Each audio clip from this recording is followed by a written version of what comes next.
ಭರವಸೆ, ನಂಬಿಕೆ, ಇದು ಬಹಳ ಮುಖ್ಯ.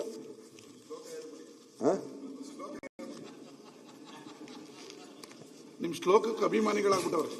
ಇವರು ಉಪಾಧ್ಯಕ್ಷ ಆಯ್ಕೆ ಆಗಿರೋದು ಅವಿರೋಧವಾಗೂ ಅಲ್ಲ, ನಿಮ್ಮಿಂದಲ್ಲ, ಟೈಪಿಂಗ್ ಎರರಿಂದ ಆಗಿರೋದು ಅವ್ರ ಆಯ್ಕೆ. ಟೈಪಿಂಗ್ ಮಿಸ್ಟೇಕ್ ಅದು. ಆಯ್ತಪ್ಪ, ಸುನೀಲ್ ಅಣ್ಣ ಏನ್ ಹೇಳ್ತಾನೆ ನಾವು ಅದನ್ನೇ ಒಪ್ಕೊಬಿಡೋಣ. ಒಟ್ಟೊಳಗೆ ಆ ಸ್ಥಾನದಲ್ಲಿ ಕೂತಿದ್ದೀವಿ, ಕುಣಿಸಿದೀವಿ. ಈ ನಮ್ಮೆಲ್ಲ ನೀವೆಲ್ಲ ಸೇರಿ 224 ಜನನು ಸೇರಿ ಅವ್ರನ್ನ ಕುಣಿಸಿದ್ದಾರೆ. ಅದರಲ್ಲೇನು ನಮ್ದು ಅನುಮಾನ ಏನಿಲ್ಲ. ಟೈಪಿಂಗು ಮತ್ತೊಂದು ಪಾಲಿಟಿಕ್ಸ್ ಅಲ್ಲಿ ಜಗ್ಗಾಟ ನಿಮ್ಮಲ್ಲೂ ನಡೀತದೆ, ನಮ್ಮಲ್ಲೂ ನಡೀತದೆ. ಬಟ್ ಇಲ್ಲಿ ನಮ್ಮಲ್ಲಿ ಯಾವ ಜಗ್ಗಾಟನೂ ಆಗ್ಲಿಲ್ಲ. ಅವ್ನು ಮನವೊಲಿಸೋದು ನನಗೆ ಸ್ವಲ್ಪ ಕಷ್ಟ ಆಯ್ತು ಅಷ್ಟೇ. ಯಾಕೆಂದ್ರೆ ಪಾಪ ಯಾರು ತಯಾರಿದ್ದಿಲ್ಲ, ಎಲ್ಲದಕ್ಕಿಂತ ಹೆಚ್ಚು ಅವ್ರನ್ನ ಮನವೊಲಿಸಿದಾಗ ನಿಮ್ ಟೈಮ್ ಹೋಗಿರ್ಬೇಕು ಮೋಸ್ಟ್ಲಿ. ನಿಮ್ಗೂ ಆ ಪರಿಸ್ಥಿತಿ ಬರ್ತದೆ.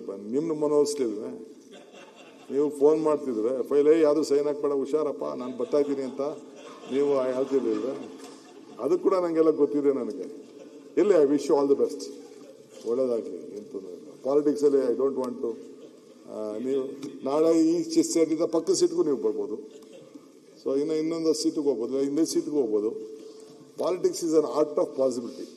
ರಾಜಕಾರಣ ಅಂದರೆ ಸಾಧ್ಯತೆಗಳ ಕಲೆ. ಯಾರು ಬೇಕಾದ್ರೂ ಬರ್ಬೋದು. ನೆನ್ನೆ ಕೆಲವರು ಎಲ್ಲ ಕೂಗೋದೆಲ್ಲ ನೋಡ್ತಾ ಇದ್ರೆ, ಕೆಲವು ಕಾಂಪಿಟೇಷನ್ ನಡೀತಾ ಇರ್ತದೆ. ಅಪೋಸಿಷನ್ ಲೀಡರ್ ನಾನಾಗಬೇಕು ಅಂತ. ಇಲ್ಲಿ ನೀವು ಹಿಂದೆ ಹೇಳ್ತೀರಲ್ಲ, ಕೆಲವು ಕೂಗೋರಿಗೆಲ್ಲ ಮಂತ್ರಿಗಳಿಗೆ, ಓಹೋ ನೀವು ಮಂತ್ರಿ ಆಗೋಕ್ಕೆ ಈಗ ಈ ಥರ ಜ್ವರ ಕೂಗ್ತಾ ಇದೆ ಅಂತ ನೀವೇ ಹೇಳ್ತಾ ಇದ್ದೀರಿ. ಹಂಗೆ ಇವೆಲ್ಲ ಆಗ್ತಾಯಿದೆ.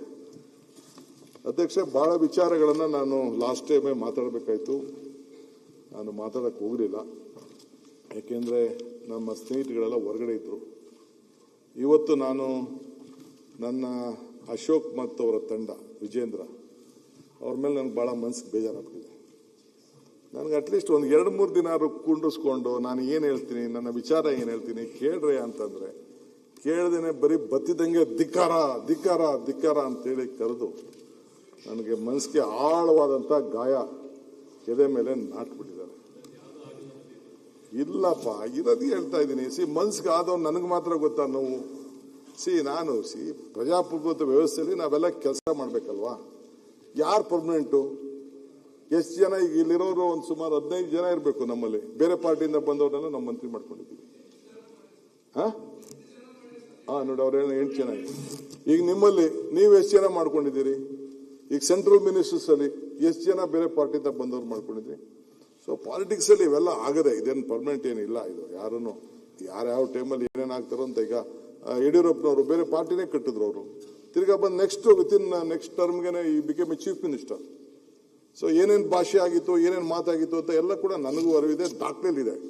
ಸೊ ಅದನ್ನು ನಾನು ಯಾರನ್ನೂ ಅಳಗಳ್ದಿಲ್ಲ, ಅವ್ರನ್ನ ಟೀಕೆನೂ ಮಾಡೋಕ್ಕಿಲ್ಲ. ಇಟ್ ಈಸ್ ಸಂದರ್ಭಿಕವಾಗಿ ಅವರವರ ಬದುಕಿನಲ್ಲಿ ಅವ್ರ ರಾಜಕೀಯದ ಏನು ಕೆಲವು ಛಲ ಇರ್ತದಲ್ಲ, ಆ ಛಲದಲ್ಲಿ ಅವರೆಲ್ಲ ಹೋರಾಟ ಮಾಡ್ಕೊಂಡಿರ್ತಾರೆ. ನಿಮಗೂ ಅನಿವಾರ್ಯತೆಯಿಂದ ವಾಪಸ್ ನೀವು ತೆಗೆದುಕೊಂಡ್ರಿ, ನೀವು ಮಾಡಿದ್ರಿ, ಬಹಳ ಸಂತೋಷ. ಅವ್ರದ್ದು